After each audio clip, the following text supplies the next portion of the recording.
जय सिया राम। कल हम लोग चर्चा सुन रहे थे कि लक्ष्मण जी माता जानकी को रथ में बिठा करके सुमंत जी के साथ प्रभु श्री राम जी की आज्ञा के अनुसार गंगा के उस पार वाल्मीकि आश्रम के आसपास में छोड़ करके आंसुओं के साथ विदा करके वहाँ से वापस आ गए। रास्ते में लक्ष्मण जी ने सुमंत जी से पूछा कि सूत जी, इसका क्या कारण है कि प्रभु श्री राम जी को इतना कष्ट उठाना पड़ रहा है। इसके पूर्व में जब माता जानकी को रावण उठा ले गया तो उन्होंने बड़ा कष्ट सहना पड़ा उनको, और इसके पहले तो वनवास का कष्ट उनको था ही।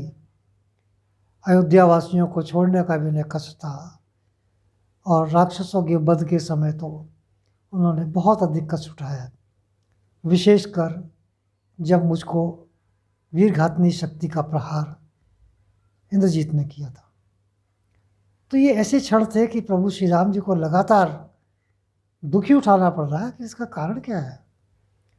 इस पर सुमंत जी ने कहा कि ये पूर्व का दृष्टांत मुझे याद आता है।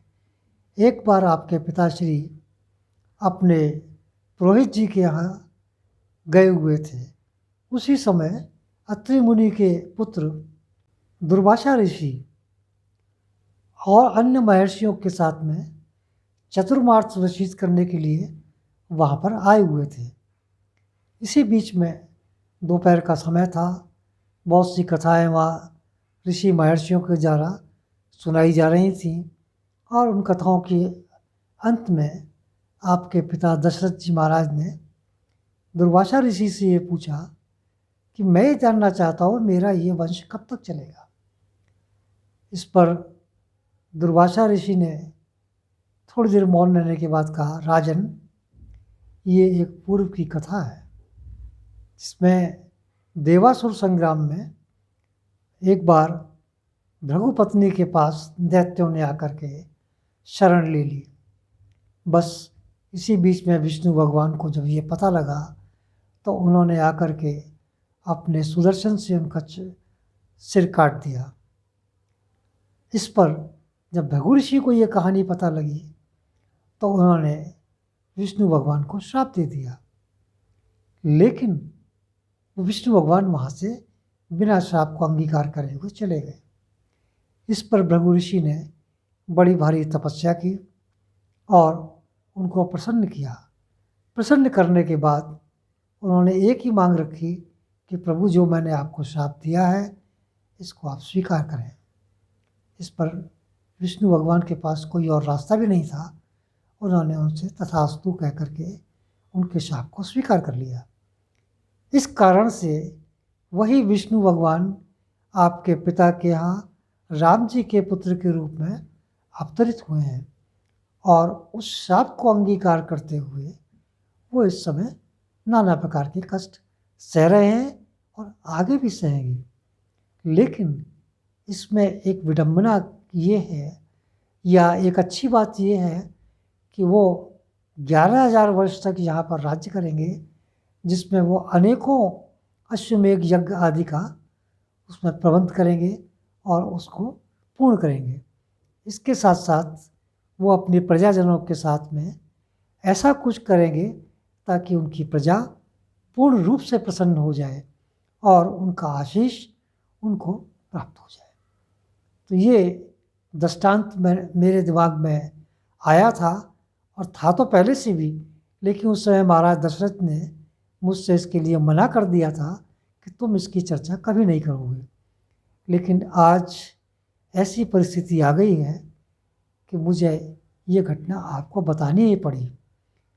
और लक्ष्मण भैया, इतना ही नहीं, इसके आगे भी उनको और वियोग सहना है, और वो आपका, महाराज भरत का और शत्रुघ्न जी का भी त्याग करेंगे। तो ये उनके त्याग की कहानी है, और मैं आपसे ये इस विषय को मैंने चर्चा इसलिए की है कि आप इस वियोग से, इस दुख से आप निवृत्त हो जाएं। उसके बाद वो रात वहीं पर गुजारी। दोनों ने अपराह्न चल कर दोपहर में वो प्रभु श्री राम जी के पास आ गए। प्रभु श्री राम जी के पास आकर के लक्ष्मण जी ने पहले तो उनको दंडवत प्रणाम किया और उनको प्रसन्न करने का प्रयत्न किया और उसके बाद पूरी कहानी बताई कि महाराज आपकी आज्ञा के अनुसार मैं उनको ऐसे ऐसे महर्षियों के जो स्थान है उनके पास पहुंचाया है। और इस पर महाराज थोड़ा दुखी हुए तो उन्होंने कहा, महाराज इसमें दुख का कोई कारण ही नहीं बनता है कि यदि आप अधिक दुखी होंगे तो प्रजा के लिए ये अपवाद होगा, प्रजा इसका लाभ उठाएगी। तो इसलिए मैं आपसे ये विनम्र निवेदन करता हूँ कि जो परिस्थिति बनी है इसके लिए आपको धैर्य धारण करना है, क्योंकि अब राम राज्य आपके हाथ में है, ताकि प्रजा को ये महसूस ना हो कि हमने कोई बात इंगित की थी और महाराज ने अपनी गलती स्वीकार कर ली है और उनकी निगाह में आप जो है थोड़ा सा इस तरह गिर जाए। इसके ठीक विपरीत आपको वो कार्य करने हैं धैर्य रख करके, ताकि आप प्रजा खुद इसमें ग्लानि महसूस करे कि ये हमारी ही गलती थी और आपके राम राज्य का जो सुख है उसको पूर्णतः भोग सके। तो ये लक्ष्मण जी और प्रभु श्री राम जी के बीच की चर्चा थी। तो इसके बाद मैं आपसे आगे की चर्चा करना चाहता हूँ। इसके बाद प्रभु श्री राम जी ने लक्ष्मण जी से बहुत सारी चर्चा की। उन्होंने कहा, लक्ष्मण, एक राजा को हर परिस्थिति में धैर्य रखना ही पड़ता है। उसको अपना दुख और सुख ये प्रजा से छिपाना ही पड़ता है। हर परिस्थिति में उसको प्रजा के सामने इस प्रकार प्रस्तुत होना पड़ता है कि राजा का न दुख है न सुख है, उसके लिए जो कुछ है वो उसकी प्रजा ही है। मुझे भी एक पूर्व का दृष्टांत याद आता है कि ये एक पूर्व समय की बात है कि एक राजा नृग हुए हैं। वो बहुत बड़े दानी थे। उन्होंने एक बार पुष्कर राज में जाकर के 1 करोड़ गौओं का दान किया।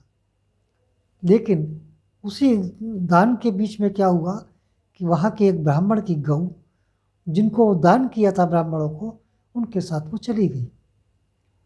अब ये परेशान था कि आखिर इसकी गाय गई कहाँ। ये बेचारा ढूंढता ढूंढता बहुत परेशान रहा, जबकि इसकी जीविका का ये गाय ही एक साधन थी कि ये दूध इसका बेचता था, इससे इसकी जीविका चलती थी। अब इसके बाद ढूंढते ढूंढते एक बार ये कनखल पहुंचा। वहाँ इसने अपनी गाय को एक ब्राह्मण के यहाँ बंधा हुआ देखा। बस फिर क्या था, ये खुश हो गया। इसने उस ब्राह्मण को आवाज़ लगाई और उससे पूरी कहानी बताई। ये कहा कि ये गाय मेरी है और आप इसको कृपया वापस कर दें। इस पर उस ब्राह्मण ने कहा कि मुझे तो ये दान में मिली है, मैं कैसे वापस कर दूं? मैं नहीं जानता है तुम्हारी ये किसकी है।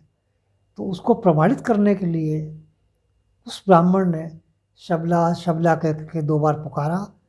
बस इतना कहना था कि वो गाय खूंटा तोड़ करके उसके सम्मुख आ खड़ी हुई और प्यार से एक तरीके से उसको चाटना प्रारंभ कर दिया।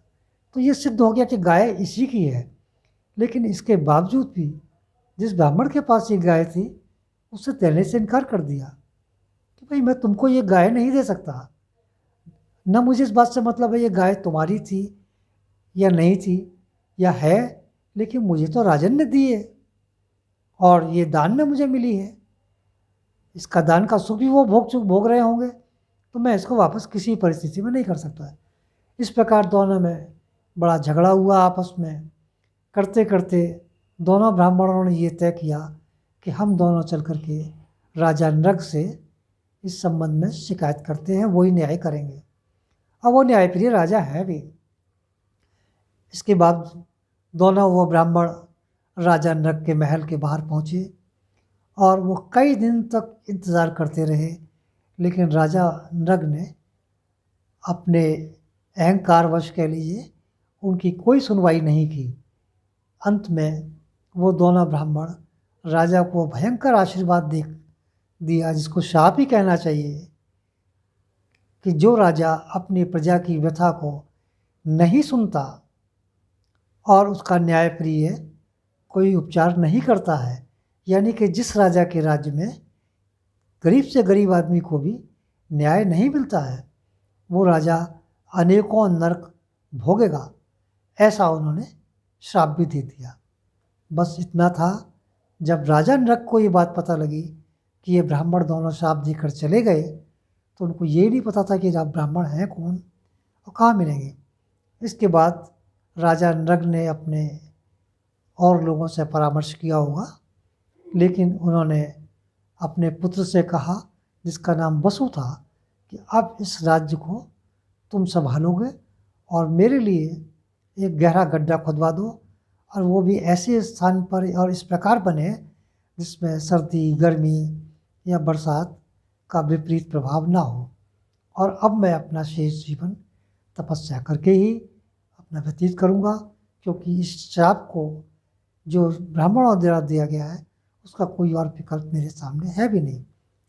इस प्रकार एक धरती पर गहरा गड्ढा खुदवाया गया और उसमें राजा नरक तपस्या करने बैठ गए।